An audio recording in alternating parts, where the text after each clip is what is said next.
Hello, I'm Ginkgo Sequoia. I am the author of the book The Tree Mystic. This is part 4 of Giving Up. It's with Tom, who's drinking too much whisky, and Solly the Tree Mystic. They're taking a walk through the forest. Tom, I want you to look carefully at that tree and tell me exactly what you see. Tom studied the tree. I see a camouflage stick insect, a long line of ants carrying some leaves, and at the very top is a gecko taking its lunch. Good, now we can continue. However, just as they turned around, Tom jumped 2 foot in the air. Help! He grabbed Solly's arm as if his life depended on it. What is wrong?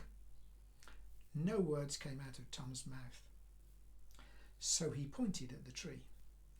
A huge, fat, green snake lay coiled around the branches.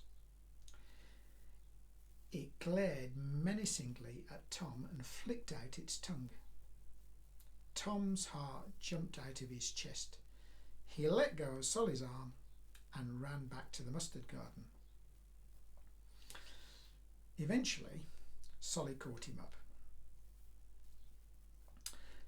Before we talk more about the wildlife in the trees, Tom, can you tell me what you would like for a happy ending if you could choose one? Tom thought about that. I would like to be with Apolline, if it was God's will, and if I was very lucky. Then Solly burst into a little tirade of shock treatment that both surprised and shook Tom. It is not about luck. It is not about fate or God's will. It is about taking responsibility. It is about taking decisions and new actions. He threw Tom a sandwich and smiled at him. Now, let us talk about what we saw in the forest. I want you to understand that the camouflage stick insect is like your diseased liver. It might not be easy to see, but that does not mean to say that it is not there.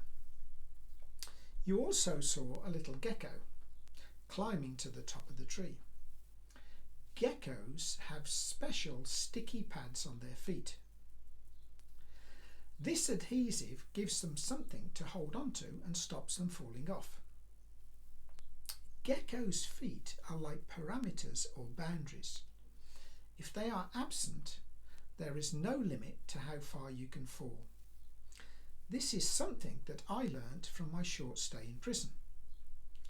Many of the prisoners were addicted to drugs, cigarettes, alcohol and gambling.